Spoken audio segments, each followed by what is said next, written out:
So hello everyone, welcome to history point. और आज की ये वीडियो बहुत इंपॉर्टेंट होने वाली है उन लोगों के लिए जिन्होंने रिसेंटली मास्टर्स में एडमिशन लिया है या फिर वो बीए के थर्ड ईयर में। तो अगर आपका सब्जेक्ट आर्कियोलॉजी है और आप इन दोनों में से किसी क्लास में हैं तो बहुत ही ज़्यादा इम्पॉर्टेंट है वीडियो, क्योंकि इस वीडियो में आज मैं बात करने वाली हूँ आपसे यूजीसी नेट के आर्कियोलॉजी के पेपर के बारे में।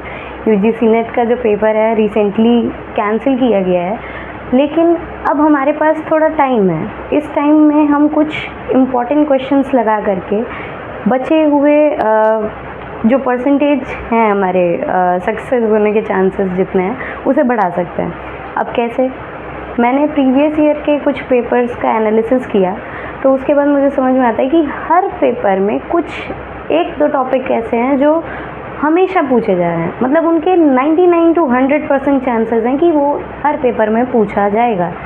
ऐसे ही एक आपके पास टॉपिक है, वो है geological time scale. Geological time scale बहुत ही इम्पॉर्टेंट है। इसमें सिर्फ जियोलॉजी का ही हमें नहीं देखना है, हमें जूलॉजी का भी देखना है। कौन से एरा में कौन सा जानवर एग्जिस्टेंस में आया, ये सारी नॉलेज हमें होना बहुत ज़रूरी है, क्योंकि इसी से क्वेश्चंस आपके बन के आ रहे हैं पिछले 15 साल से। तो आज का लेक्चर शुरू करते हैं जियोलॉजिकल टाइम स्केल के साथ। यहाँ पे सबसे पहला जो हमें देखने को मिलता है टाइम पीरियड, आज से 13,700 मिलियन ईयर्स अगो, इतने साल पहले, ठीक है, 13,700 मिलियन ईयर्स अगो पहले आज से कुछ भी नहीं था। मतलब ना यूनिवर्स था, ना प्लैनेट्स थे, कुछ भी नहीं था। बिग बैंग थ्योरी एग्जिस्टेंस में थी, ठीक है। इसके बाद टाइम पीरियड आता है आपका 12,000 मिलियन ईयर्स अगो। इस टाइम पे हमारा जो यूनिवर्स है वो एग्जिस्टेंस में आता है, ठीक है। तो यूनिवर्स का फॉर्मेशन हो गया। इसके बाद आपको दिखेगा 5,000 मिलियन ईयर्स अगो। आज से 5,000 साल पहले हमें पता चलता है कि हमारा जो सन है उसकी फॉर्मेशन होती है। सन के साथ जो छोटे छोटे प्लैनेट्स हैं सोलर सिस्टम के, उनका भी फॉर्मेशन हो गया, ठीक है। अब इसके बाद टाइम पीरियड आता है हमारा 4800 से लेके 3800 मिलियन ईयर्स अगो तक, ठीक है। इस टाइम पीरियड पे क्या हुआ? सन बन गया, अर्थ बन गई, सारे प्लैनेट्स बन गए। अब ओशंस का और कॉन्टिनेंट्स का फॉर्मेशन हुआ, ठीक है, ओशंस का और कॉन्टिनेंट्स का। इसके बाद जो हम देखते हैं कि ओशंस का फॉर्मेशन हो चुका है, तो टाइम पीरियड आता है अब आपका 3800 से लेके 2500 मिलियन ईयर्स अगो तक, ठीक है। इस टाइम पीरियड में हमें क्या देखने को मिलता है? यहाँ पे ओशंस के फॉर्मेशन के बाद पानी जमा हो रहा है। पानी के अंदर हमें ग्रीन कलर की एल्गी का फॉर्मेशन दिखता है। एल्गी एक लिविंग ऑर्गेनिज्म है जो पहली बार एग्जिस्टेंस में आती है हमारी 3800 से लेके 2500 मिलियन ईयर्स अगो के बीच में। इसके बाद 2500 से अगर हम देखें तो 570 मिलियन ईयर्स अगो। और इस टाइम पे क्या देखने को मिलता है? एल्गी के बाद एंथ्रोपॉड्स का फॉर्मेशन होता है। अब आप कहेंगे एंथ्रोपॉड्स क्या होता है? तो एंथ्रोपॉड्स वो ऑर्गेनिजम्स होते हैं जिनके पास बैकबोन नहीं होती, वो एक मस्कुलर टिश्यू से बने हुए ऑर्गेनिजम्स होते हैं जो सारे फंक्शंस मसल्स के हेल्प से करते हैं। अब ये सारे पीरियड्स जो हैं ये डिवाइडेड हैं आपके 3 पीरियड्स में, ठीक है। पहले बात तो इन तीनों को मिला के हमारा बनता है प्री कैम्ब्रियन, ठीक है। प्री कैम्ब्रियन इन तीनों को मिला के बना। इसमें ये वाला जो है ओशन फॉर्म होता है, तो इसको बोलते हैं हैडियन, ठीक है। जब हमारे एल्गी जो है ये ऑर्गेनिजम्स या सिंगुलर सेल वाले एल्गी जब हमें देखने को मिलते हैं तो ये आते हैं इसमें आर्कियन में, ठीक है। और ये लास्ट वाला आता है हमारा प्रोटेरोजोइक में। तो ये 3 डिविजन्स हमें देखने को मिलते हैं प्री कैम्ब्रियन के। कौन कौन से? हैडियन, आर्कियन और प्रोटेरोजोइक। इसके आगे बढ़ेंगे तो फिर और अभी पता चलेगा। इसको अगर आप नोट करना चाहें तो कर सकते हैं। तक हमने देखा कि कैसे प्री कैम्ब्रियन में 3 डिवीजन्स हुए, हेडियन, आर्कियन और आपका प्रोटेरोजोइक। प्रोटेरोजोइक के बाद एक नया टाइम पीरियड देखने को मिलता है यहाँ पे, जिसका नाम है फोनेरोजोइक। फोनेरोजोइक में 3 डिवीजन्स कौन कौन से? सबसे पहले पैलियोजोइक, फिर मेसोजोइक और सेनोजोइक। पैलियोजोइक की बात करें तो इसमें आपको इतने डिवीजन्स देखने को मिलते हैं। इसको याद करने की मैंने एक ट्रिक निकाली थी, जैसे इसके फर्स्ट लेटर्स को मिला के एक मैंने अजीबोगरीब वर्ड बनाया था। अब आप कहेंगे ये क्या है, तो ये है caused, MPP, COSD, caused MPP। और ये जो दो हैं, इन दोनों को मिला के एक अलग ग्रुप बनाया गया है जिसको बोला गया है कार्बोनीफेरस। ठीक है, ये दोनों कार्बोनीफेरस ग्रुप में आते हैं। अब इसमें देखते हैं, पहला है कैम्ब्रियन। कैम्ब्रियन प्री कैम्ब्रियन के बाद ये सब डिवीजन में हो गया है। कैम्ब्रियन, ऑर्डोविशियन, सेलूरियन, डेवोनियन, मिसिसिपियन, पेनिसिल्वेनियन और पर्मियन। इसके आगे आएंगे तो टाइम पीरियड अब आएगा डायनासोर्स का। तो पहले यहाँ देखते हैं कि कौन कौन से एनिमल्स हमें देखने को मिले।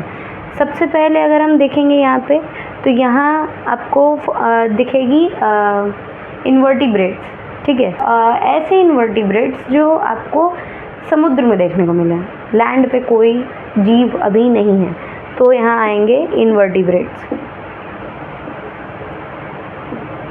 ठीक है, ऑर्डोविशियन में हमें देखने को मिलेंगी फिशेस। सेलूरियन में अगर हम आएंगे तो हमें लैंड पे दिखाई देंगे प्लांट्स। अब यहाँ पे लैंड पे प्लांट्स का फॉर्मेशन चालू हुआ है। डेवोनियन में आते आते हमें छोटे छोटे एम्फीबियंस का दिखना चालू हो जाता है। ठीक है, एम्फीबियंस के बाद ये जो आपका कार्बोनिफेरस वाला ग्रुप है, इसमें रेप्टाइल्स देखने को मिलते हैं। और ये रेप्टाइल्स आपके आगे पर्मियन में भी एम्फीबियंस को, मतलब एक तरीके से एम्फीबियंस के तादाद में रेप्टाइल्स ज़्यादा थे। इसके बाद आएगा मेसोजोइक टाइम पीरियड। ट्रायसिक में, तो ट्रायसिक में आपके फ्रॉग्स हो गए और फ्रॉग्स के साथ साथ टर्टल्स वगैरह भी देखने को मिले। जुरासिक में आएंगे तो डायनासोर्स आए, और क्रिटेशियस में आते आते डायनासोर्स का एक्सटेंशन हमें देखने को मिलता है, ये ख़त्म होने लग गए थे। आगे चलते हैं सेनोजोइक पे। पैलियोसीन में देखेंगे तो पैलियोसीन में हमें छोटे छोटे चूहे, ये जो भी चूहों की जितनी प्रजातियाँ हैं वो देखने को मिलती हैं यहाँ पे। ईओसीन में रैबिट्स वगैरह हैं। तो ओलिगोसीन में हमें देखने को मिलता है एंथ्रोपॉइड, एप। ठीक है, एप्स वगैरह इसमें आ चुके थे। और मायोसीन और प्लायोसीन में, सबसे पहले मायोसीन में देखेंगे तो जो फ्लावरिंग प्लांट्स थे वो भी मिलना शुरू हो गए हैं। प्लायोसीन तक आते आते वो पूरा एक एनवायरनमेंट ह्यूमन के लिए डेवलप हो चुका था। मैन के जो एंसेस्टर रहे हैं, जिसमें मैं ड्रायोपिथेकस का अगर नाम लूँ, तो वो हमें मायोसीन में सबसे पहले दिखाई दिए हैं। मायोसीन और प्लायोसीन में उनका एग्जिस्टेंस हमें देखने को मिलता है। किसका? ड्रायोपिथेकस का, एप लाइक मैन। अब इसके आगे हम चलेंगे प्लेस्टोसीन और होलोसीन के डिवीजन पे। प्लेस्टोसीन का भी अलग डिवीजन है, उसमें भी हमें काफ़ी चीज़ें देखनी है। चलिए अब देखते हैं हमारा टर्शियरी और क्वाटरनरी के डिवीजन्स और उनमें जो एनिमल्स हमें मिलते हैं वो। ठीक है, तो सबसे पहले मैं दिखा दूँ, ऊपर ये सेनोजोइक है।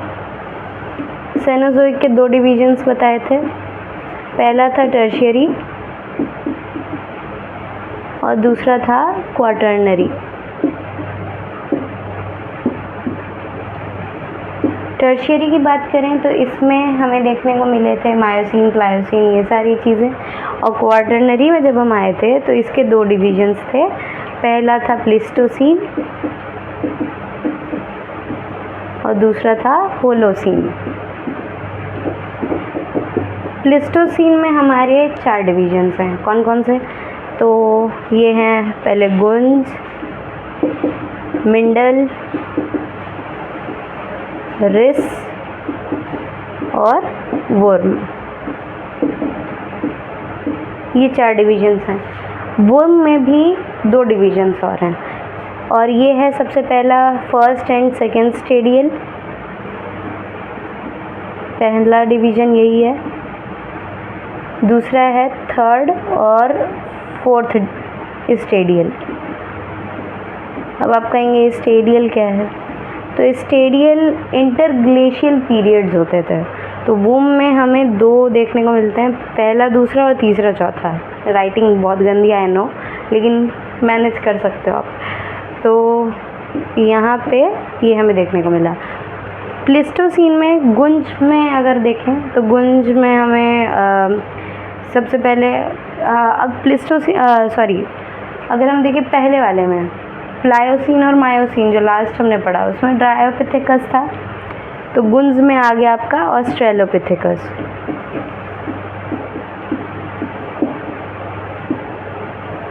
इसके बाद मिडल में हमें देखने को मिलता है होमो हैबिलिस।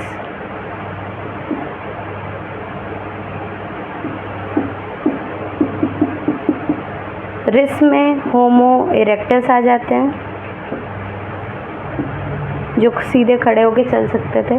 और वूम पीरियड तक आते आते हमें होमो सेपियंस देखने को मिलते हैं। होमो सेपियंस आपको सबसे लास्ट में देखने को मिलेंगे।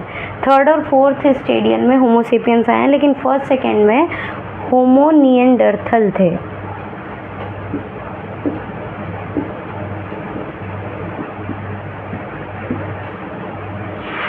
ठीक, और लास्ट में मैंने बताया था आपको होमो सेपियंस आ चुके थे।